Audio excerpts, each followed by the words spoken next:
Hello, and welcome back to The Great Detour. Today, we're diving into one of life's most complex and transformative experiences, heartbreak, specifically through the lens of divorce. My guest today is the incredible Lulu Rios-Hollmann, a woman whose story is as inspiring as it is empowering. In this episode, we'll explore how divorce, while often seen as an ending, can also be a profound act of courage and self-reinvention.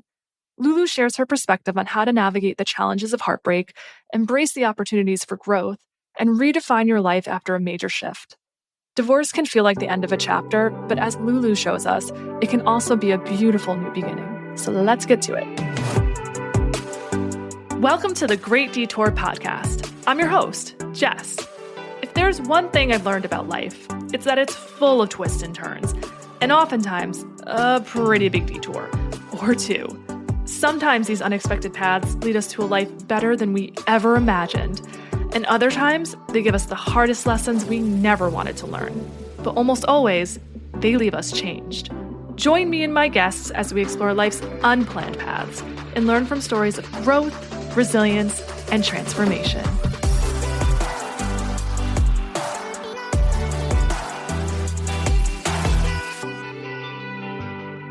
Welcome to today's episode of The Great Detour.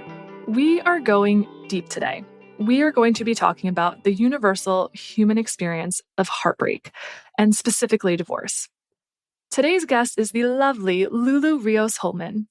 I met Lulu through a mutual friend, and I was just so inspired and encouraged by her outlook on divorce. It's very much in alignment with mine. And I was just touched by her journey of self-discovery and reclamation after her divorce.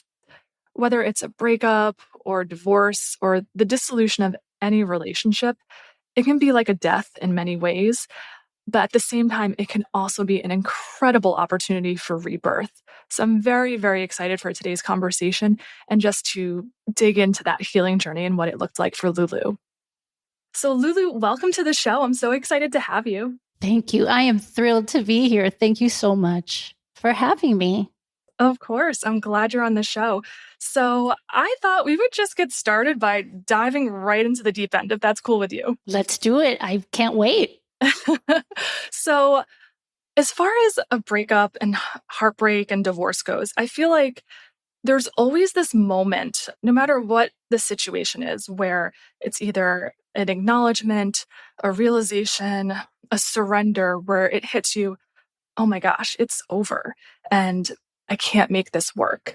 Without divulging too much about your relationship or your personal life, was there a moment like that for you? And what did it look like? And what did it feel like?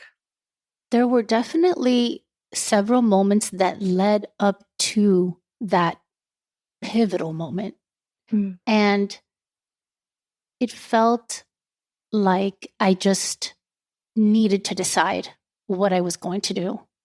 And it felt pivotal. It wasn't in retrospect that it looked so life-changing. I was very aware that it was the moment. So I remember getting out of bed one day and I just stood up, and in my mind, I could hear my own voice say, I can't die, because it felt not like I was physically dying, but that my spirit was really not alive in the way that I needed it to be, to have a great life and be a good mother and be who I was. So I needed to just move forward.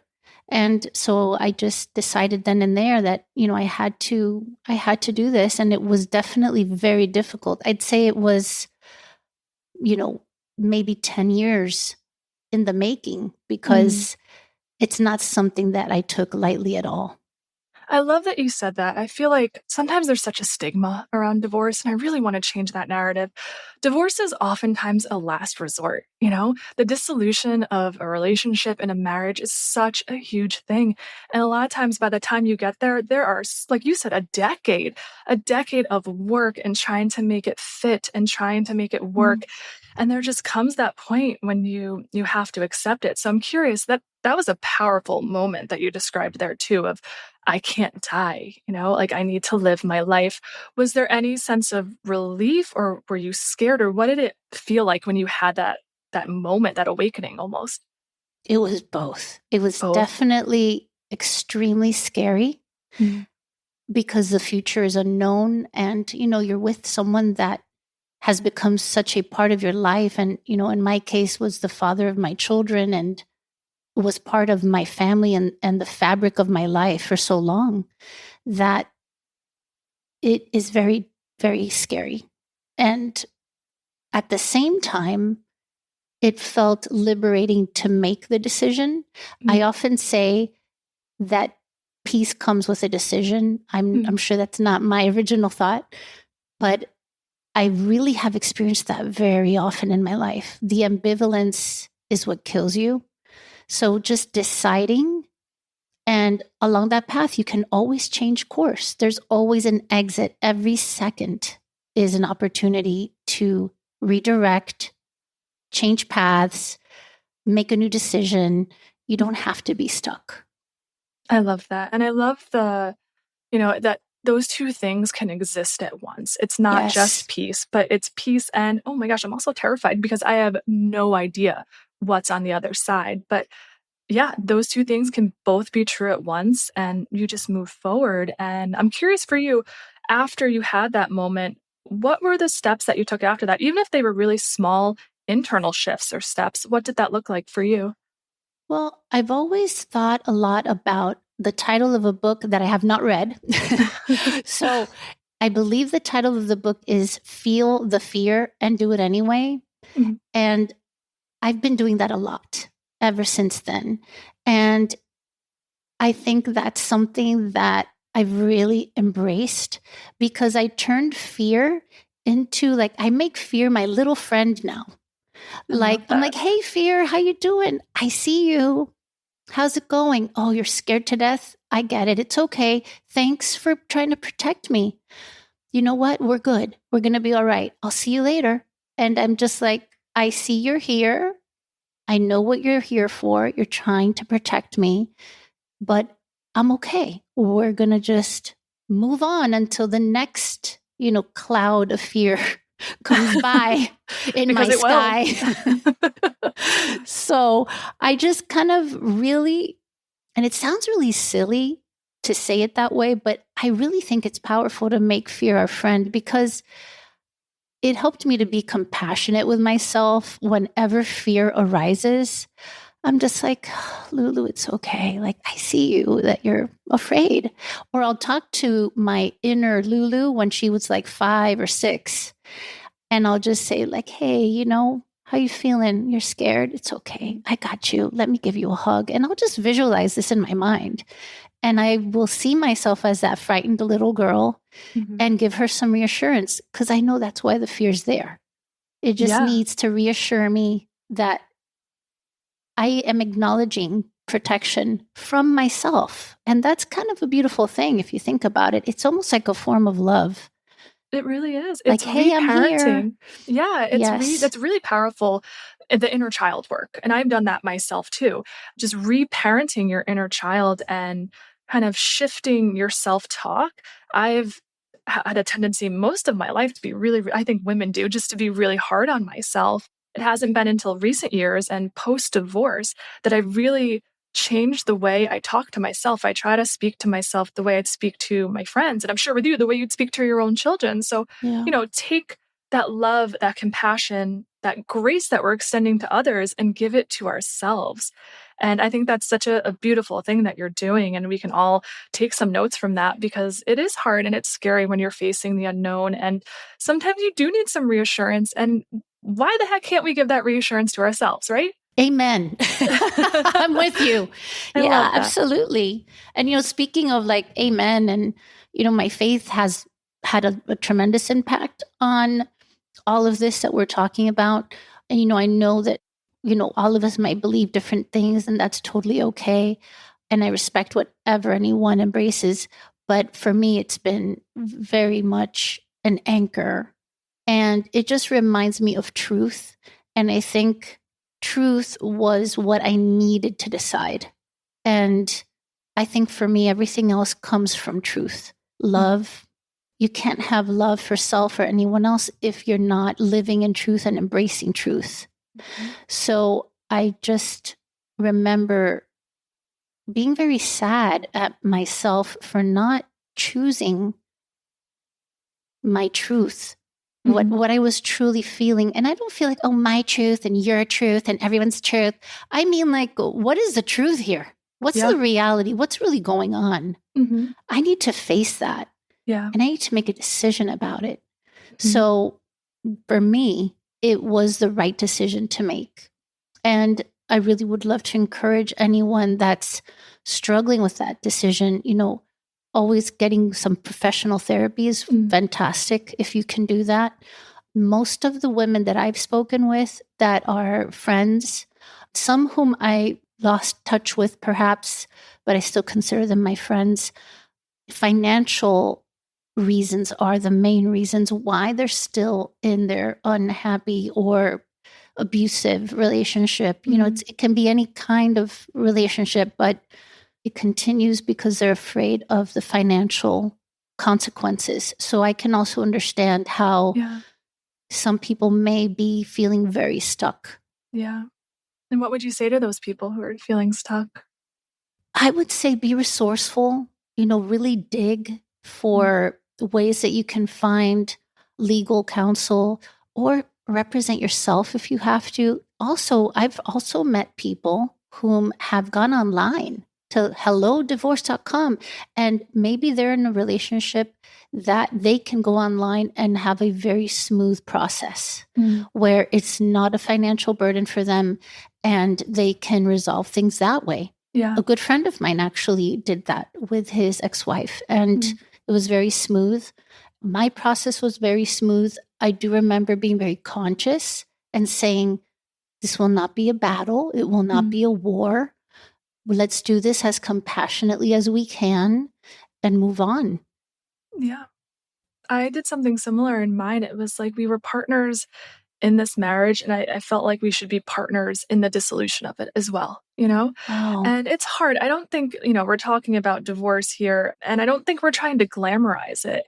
It's not something I'm advocating for, but it is a reality that sometimes it is the healthiest and highest and best decision for both parties to realize that they're better off leading separate lives. And it can be a really brave and courageous thing to do. And I want to change the narrative around it. And I think it is changing in recent years, but I think historically, at least the way I grew up, it was always, there's this negativity around it, this stigma. Oh, you chose the wrong person, or, oh, you didn't work hard enough, or it was a failure. And I don't think it's the case. I really don't. I went into it never thinking in a million years it would happen to me, but it did. And that gave me a lot of empathy and a lot of compassion for others who have gone through it. And I think you go in with the best of intentions, but like I said, sometimes it is the healthiest and highest and best thing to walk away and to choose yourself and to choose a life where you will live fully an expansive life. And, I think that's something that we all deserve. And it's such a personal decision. I know some people, some friends who've been on the brink and have figured out a way to make it work. And I think that's absolutely beautiful. And I wish that for anybody who's struggling in their marriage, but sometimes that's not an option. So I just want to say to anybody who's going through a divorce or is considering it, there's no shame in it. There should be no shame in walking away from something that's not right for you. And, I don't have children, and I know you do. And I think in some ways it's probably a lot harder, but you're setting an example for your kids on what it's like to choose yourself and honor yourself. And I don't think that's a bad thing at all. As far as having children in a divorce, was that difficult for you to try to go through your own grief process while being present for them at the same time? That was really difficult. I can only imagine. It was, not gonna lie, still chokes me up. But back to what you said, which is so crucial, when you have children witnessing family life, when you have them witnessing the interaction between parents, between, in our case, a male and a female, parental figures, their peace is completely and solely dependent on that interaction. Yeah. And I'm not going to allow myself to, because of fear, place them in a situation or environment that doesn't provide peace and security for them. Mm-hmm. And unfortunately, when there is strife in the home, it may come to that point where you have to make a decision. Of course, it depends so much on the gravity, because I've also taught my kids arguing is normal. Arguing is healthy. We need to have disagreements. We need to, it's okay to like raise your voice sometimes. I come from a culture that's kind of loud, perhaps, although we get a bad rap being Cuban, but I see a lot of other cultures that are equally loud or louder than us. And I'm like, oh, I'm not the only one. But you guys definitely have a reputation, though. We do. Oh, that's salsa and merengue. But anyway, I was like, you know what? It's okay to raise your voice. And I get passionate. Like emotions, they're not static. Yeah. It's energy. Literal energy. It's like what makes, it's like light and sun and, it's energy. So it's got to go somewhere. How can we say things and interact, but in a healthy way where we're not like, we have to be perfect all the time? And that was part of what made it difficult for me. I was brought up in a home where I wasn't taught how to be angry. I just felt angry and had to bottle it up and go upstairs in my room and lock my door and, cry it out or journal it out but I couldn't say to my parents, hey, Mom, like, you just really hurt my feelings. Be a good girl. Yeah, be good. And being polite was very important. And, females were already very agreeable. We're wired to be that way. And, societal pressures and culture and all of that on top of it. But I definitely came from that upbringing. And I definitely heard, but what about the kids? But what about the kids? Yeah. And I'm like, exactly. What about the kids? Yeah. Because they're in an environment that it's not healthy. And so I think it was placing myself first. And I know that sounds selfish, but I did have to say to myself, if I'm not okay, if I'm not well, these kids depend on me. So I have to put myself first. And by putting myself first, I'm putting them first. And I quickly got over that mindset. I mean, I had a very good friend, ironically, from church. And she's like, oh, but Lulu, you have these beautiful kids and you have this home and, all the material kind of things that she pointed out to me. It was like, you don't get it at all. Like, you just don't get it. And everyone's experience is so different. That's why it's another thing I really try to do is you don't know what people are living. Exactly. You don't know. So I cannot make a decision for someone else or judge their decision because you never know those inner lives and what happens behind closed doors. No, exactly. And that's why I always try to treat people with compassion and kindness because you don't know what's going on in people's lives. But to go back to what you said, I really like that you brought up your upbringing and what it's like to be raised as a young girl where you're told, be a good girl, like, what is it? Like, you're seen and not heard and just be agreeable. I think so many of us have been brought up that way. And then we become people-pleasing adults who actually harbor a ton of resentment because we're not living our truth. We're not living authentically because we're too focused on other people and making sure that everybody else around us is comfortable when we ourselves aren't comfortable. And that's not leading to anything positive either. So it is such a mindset shift when you hit that point of, no, I am going to put myself first. And you said it, you're like, I know it sounds weird saying this, but it does sound weird because it's not something that we're raised with. We're not socialized to think of it as something that's acceptable because it sounds so indulgent to put yourself first. But it's actually the best thing you can do because by putting yourself first, you're living authentically. You're being truly who you are. And that's the way that you can really shine and then really be there for everybody else around you too. I love that you brought that up because I think that's such an important component in any relationship, be it romantic with your children or otherwise, is choosing yourself and speaking your voice and your truth. And not everybody's going to understand that either, like your friend. And that's okay. Right. Everybody's coming from their own experience and their own backgrounds. But I think it's something, I'm sure men struggle with this too, but especially women we need to work on is just not being afraid to be heard and take up space and speak our truth. You mentioned men. Can I talk about men? Oh, let's talk about men, please. Let's talk about men, shall we? Well, it's interesting because the men that I have spoken to, because this became such a fascinating topic for me, having gone through it, that I really love and I'm fascinated by what is the man going through. I've learned, and I mean, this isn't something, most people wouldn't know, but I've been surprised that I see men deciding to stay in unhappy, abusive relationships. And when I say unhappy, it sounds very frivolous and superficial, but I think we all know what I'm talking about. It's that deep level of unhappiness that can be despondency, it could be depression. So, I really want to emphasize that I don't mean, oh, I'm not happy, so goodbye. I'm not getting the Prada bag or the Louboutins. No, we're like, it's a soul and a spirit and a mental state that over time, it can really wear on your well-being. That's the unhappiness I'm talking about. And I have met many men that they won't ask for the divorce and they're incredibly unhappy. And so I hope to encourage with this session, this conversation we're having, I hope to encourage the men out there that, it's okay to say you're unhappy and claim that re-emergence of self and say, this is not who I want to be anymore. That's okay. And you're not going to abandon anyone if you do it right and you do what you're supposed to do. You're not abandoning your family. I don't feel that I abandoned my family. I don't feel that my ex-husband has abandoned his children.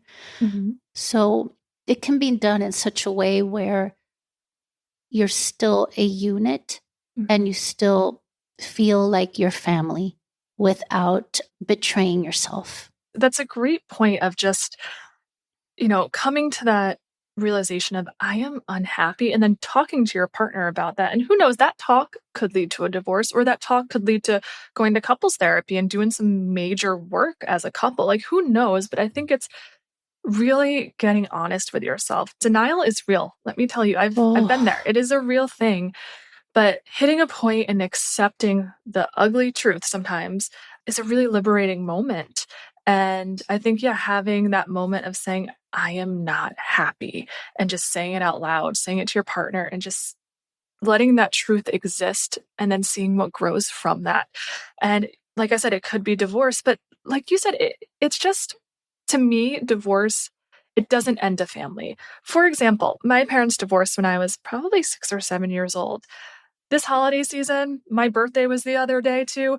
My whole family comes over. My mom, my stepdad, my dad, we all sit at the table together. And I know that's not the case for every family, but we're still a family. They still co-parent. And to me, it's just my big, beautiful, crazy family. No, it doesn't look like my friend's family whose parents were together, but it's still a family. And I think it's so beautiful that even though my parents got divorced, they're still both in my lives in a really big, powerful, important way. And they still work together, and we all work as a family. So it can look like that too. You never know. And like, it might look completely different for another divorced family, but don't think because you're divorced that your family's broken. That's completely untrue. That's a huge blessing, what you have. And what you've just said is, again, I think we're both trying to present a different side of hope, of positivity. It doesn't have to be an ugly divorce. It doesn't have to be that you stay enemies and, the children are torn apart.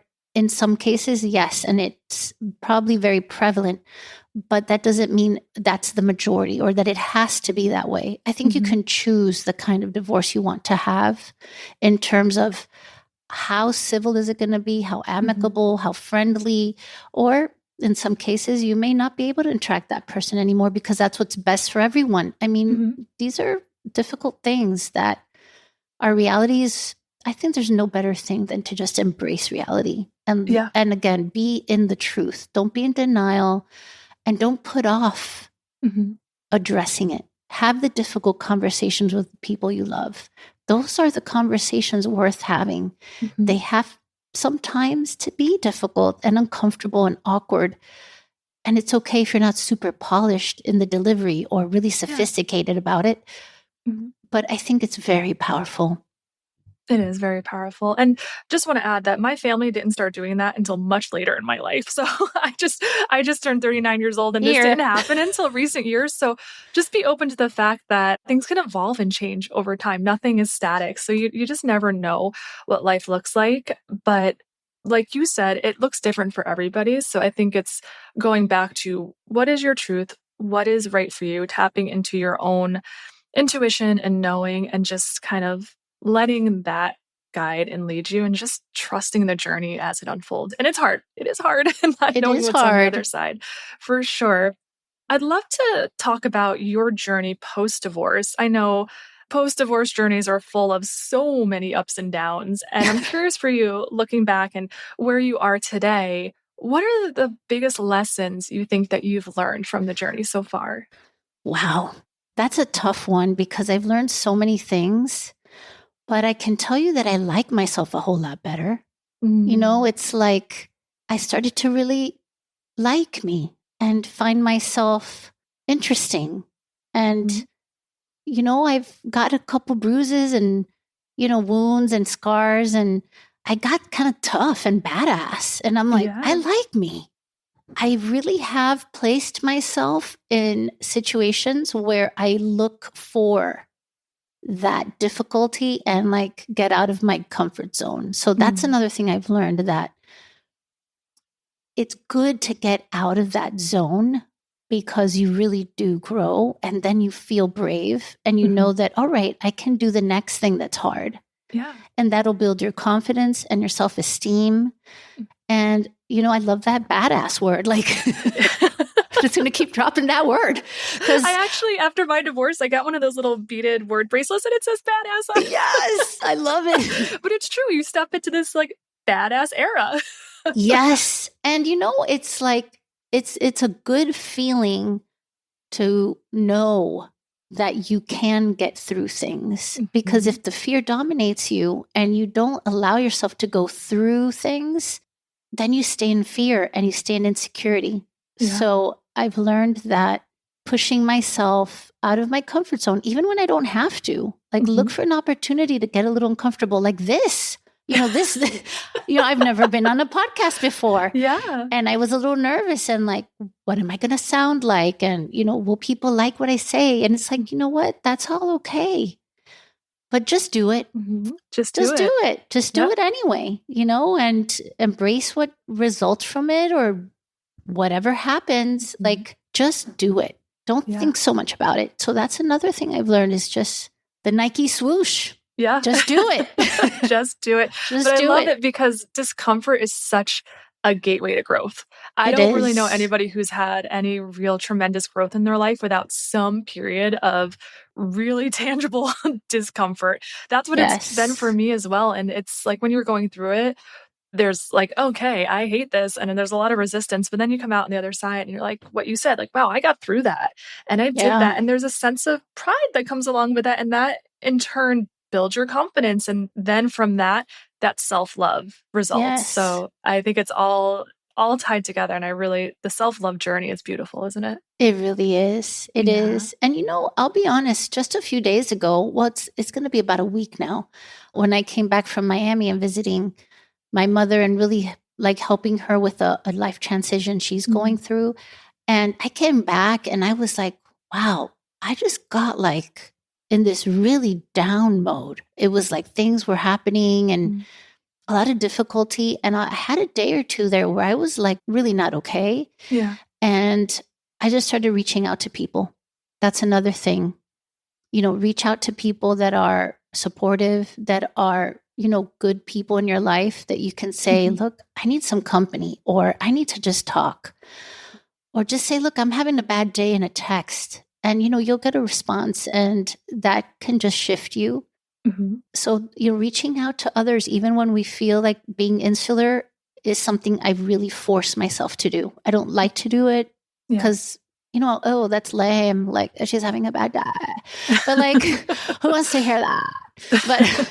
But I'm like, you know what? I'm a human being. Like, I need comfort. I need connection. And that's what gets us through too, Oh, for is sure. reaching out. And there's no shame in that. No shame So, whatsoever. yeah, I really have made it more of a point to do that. And I'm actually getting like a small little group. You're welcome to join us for the next thing, the next adventure. I'm trying to grow my circle of women that are like me. Maybe they're divorced or separated, single, widowed.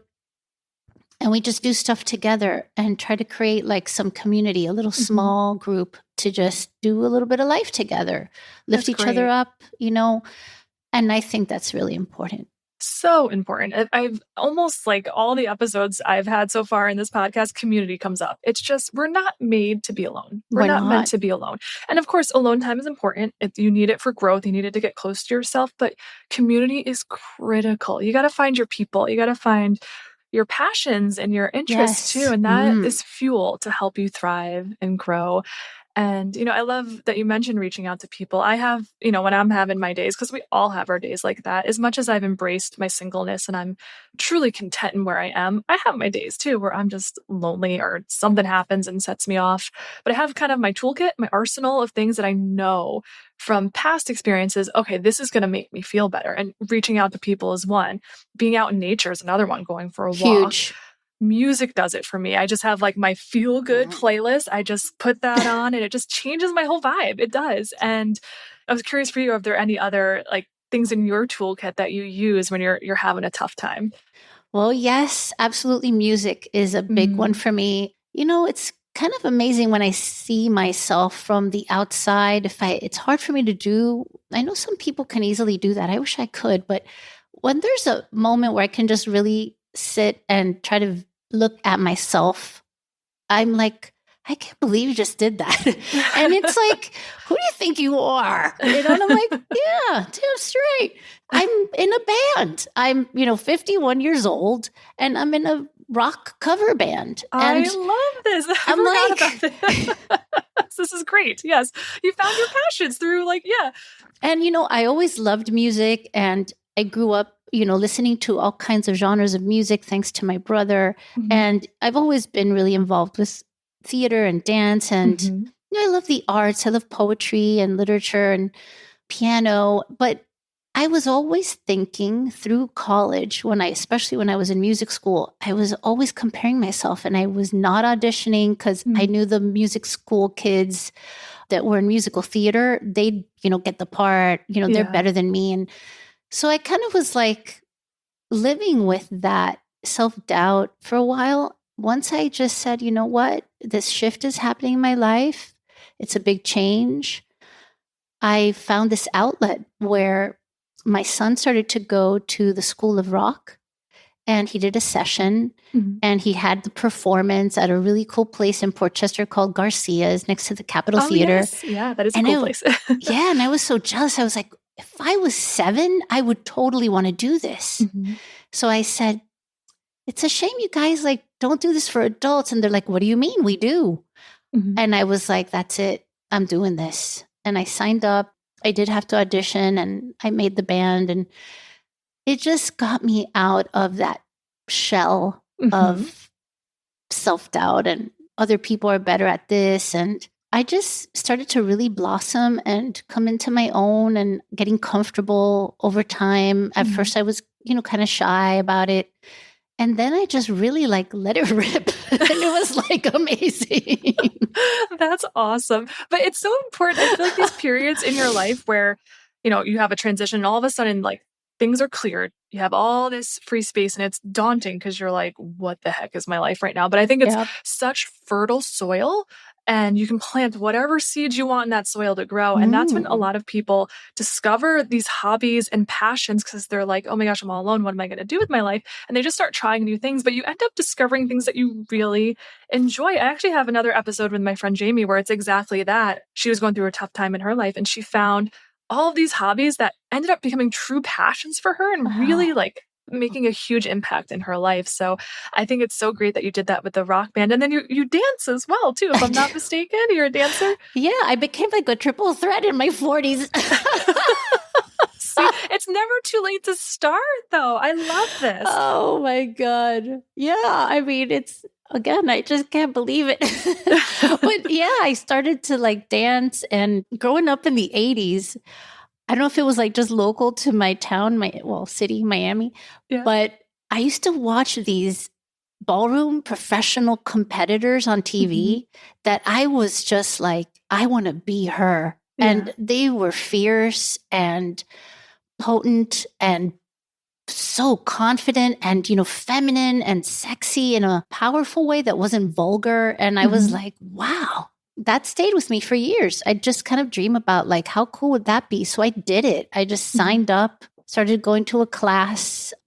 And then I decided to do a competition. It's a pro-am competition where the professional is your instructor and you're the amateur. And it was great, the costumes, and you get really into like a zone. And it was great exercise. I got really fit doing that.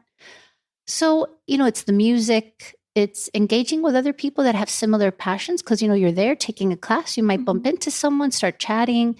Next thing you know, you've got a new friend that you have something in common with that you love. Yeah. And you expand your circle, you expand your life, you learn new things, and that's all so enriching. It becomes part of the adventure. It really does. Yeah. And you just never know what's around the corner and what's next. But I think it's so important to do. And I love that you did it. I remember being in quieter periods in my post-divorce journey where my life felt so empty. And now I look back and I'm like, almost smile at that version of myself because she had no idea what was on the other side. You know, I did the same thing. I joined different communities and clubs and met amazing people. And yeah, so if you're going through that right now, if you're in a lonely chapter, I encourage you just to kind of get quiet with yourself and think about what are the things that might light you up or that you're curious about or that you liked during childhood, and just go give it a shot. Just give it a shot. You might hate it. Okay, you try something else, but I think beautiful, beautiful things can come from it.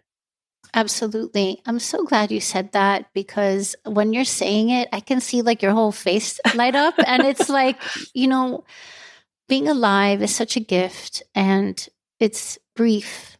And while we're here, to not go through any difficulty to me means that you really don't live. So I've also embraced the suffering as part of life. And 100%. Now I'm like, I'm not shocked by it. I don't say, oh, why is this happening to me? Because it's like, yeah, no joke. It's going to be hard. Like, if we manage our expectations, we can also get through the difficulty a lot better.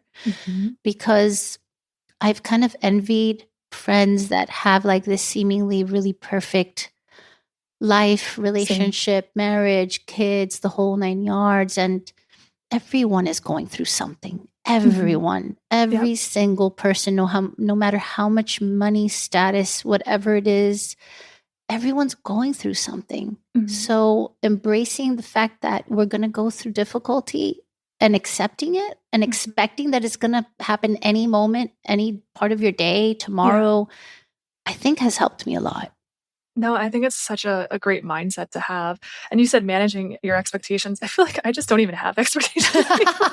Life has thrown me so many detours. And at this point, I'm kind of here for the journey. And I think, for so many years of my life, I was checking boxes off a checklist and getting to the next point. And now I'm really working on just being present in today and just enjoying the experience around me. And when something hard happens, just kind of almost leading into it and allowing it to take me where it's meant to take me and change me and grow me in ways that I didn't expect, and just being open to wherever life takes me. Because for a while I was resisting it and really stuck with the expectations I had. And it's not a fun place to be. It's a lot of disappointment. So I'm in a place now where I'm just open and going with the flow.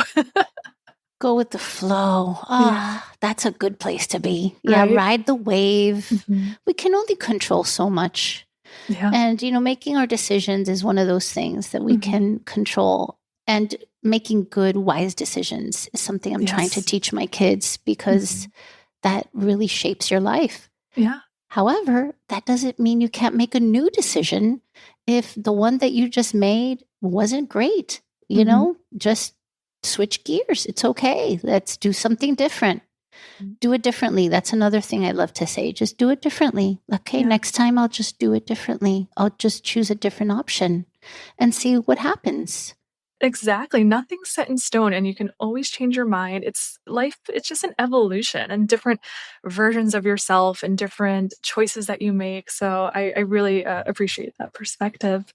Yeah. Lulu, I'm curious, what's on the horizon that, this next chapter of your life? Is there anything that you're looking forward to or excited about, or what are you envisioning for this next chapter? This next chapter is a little bittersweet. I think it's mostly sweet and exciting because I'm opening a business here in Rye where I live on Purchase Street. And I hope it'll open by mid to late March, probably more like late March. So exciting. So that's really exciting. And, I really want it to be a place where anyone, men, women, younger ladies, young gentlemen can come in and have like a little bit of a home away from home where you can do your self-care, have some creativity, have a little fun, and just explore, because I'll have a makeup blending bar. And at this bar, it won't be just limited to makeup. I want to make all kinds of things. So there'll be a floral arranging class 1 month. The next month, it'll be, create your own signature scent, cologne or perfume. Most of the time it will be lipstick and lip gloss. That'll be our staple. But I want it to be a creative space. I want to have poetry nights, rotating artwork on the walls. Of course, there'll be like medical grade skincare, which is what I'm known for, and, amazing skincare treatments that are great natural alternatives to like Botox and fillers. And that's really where my passion is. But I want it to be more than that too. I want it to be a place that feels like if you just want to stop by, maybe you're feeling a little low and want some company, you can just pop in. You don't have to buy anything. You don't have to do anything. You don't need to get a service. And you just have a little coffee with us, a little tea. I'm going to have this awesome bar cart that I cannot wait to stock up with like macarons and pastelitos. And so I'm really excited about that bar cart, because that bar cart is going to be there for anyone who wants to come in. And I want that to be like a little place you can call home. It sounds like an oasis and cozy. I'd love it to be an oasis. I want it to be cozy and warm and friendly. Of course, professional when it comes to the services and all of those things. But I want it to feel like anyone can walk in and find a little love. I love this. I thought it was just like a skincare spa, but it's so much more than that. So I'm so excited for you. I cannot wait to see your opening and how everything turns out. That's amazing. Thank you. The bitter part is just I wish my mom lived here, because I'd love to have my mom work with me. Oh, yeah. So I'm trying to make that work. Maybe she'll come for a season and join us. Yeah, because she's amazing. Her nickname is Bucha, which means like little bunch, a little bunch of flowers, like a little bunch. Perfect. With your floral arrangements and everything. True. Yeah. Good one. So we call her the Pooch because the Pooch is on fire at 86 and she looks amazing. So the Pooch might join me for a season. And, at 86, I want to try to have her around me as much as I can. And I know this is a big reflection of her. She's always been good at all of these things: boutiques, fashion, makeup, skincare. So it's like part of her legacy too, that I hope to have and extend her existence. So yeah, I'd love to have her here permanently, but we'll have her for a season. And she's a badass. Just a long lineage of badass women. Well, how exciting and how beautiful that, you go through this really difficult thing and you go on this healing journey, but then now look at you, you're just creating something for yourself, but also something that's going to benefit people around you. And those are the stories I love, when people have these detours and go through these hard things, but then they take that pain and they turn it into passion, purpose, power, and then they create these things that benefit others as well. So I'm so thrilled for you. And like I said, I cannot wait for the opening. Thank you. Can I borrow that, by the way? What did you say? 3 Ps. Passion, power, purpose. Go for it. Yes, I love that. Passion, power, purpose. I think that's fabulous. I'm adopting that. Steal it. Absolutely. I'm stealing it. Okay. I love that. Thank you so much for sharing with me too. I love these conversations. I know, it's been such a great conversation. I'd love to close with one final question for you. Sure. For anyone who's listening and might be going through a heartbreak or a divorce, and they're in the midst of that incredible uncertainty and are really scared and uncertain of what's on the other side of it, do you have any words of advice or just thoughts to leave them with? Get on your knees and pray. Just surrender. Just surrender and ask for help, guidance. Help me. God, help me. I don't know what to do. Reveal yourself. Maybe it's in a walk, like you mentioned, through nature. Maybe it's listening to music and something, for some reason, just hits you differently that day from that song. Yeah. Maybe it's a conversation. I would say just really pray and seek, because in seeking, you always find. And we will never be abandoned. We will never be alone. We can feel that way, but we aren't, because we're loved way too much by what I believe is our Creator. So I just pray. I pray when I don't know what to do. I just get on my knees, literally. And I say, I don't know. I need help. I need you to show me the way. And He always has. So I think prayer, meditation, if that means to someone else that you go out in nature and you just ask questions while you're on a walk, I think that's really a good place to start. I love that answer. I think there's so much beauty in surrender and just putting it out there and asking for help. So really great advice. Lulu, before we go, where can people find out more information about your upcoming launch and your business? Well, I think if this airs, I don't know if it's airs. Do podcasts air? No. I call it dropping. I'll drop the episode. So it should be, I think, early April. So by now we should have a website. I pray hard that our website is up, and you would go to LuluSkincareNewYork.com. And there's also our Instagram, which is Lulu Skincare New York as well. And you can always reach me, by phone, by text, send an email. So I'm very reachable, and I like it that way.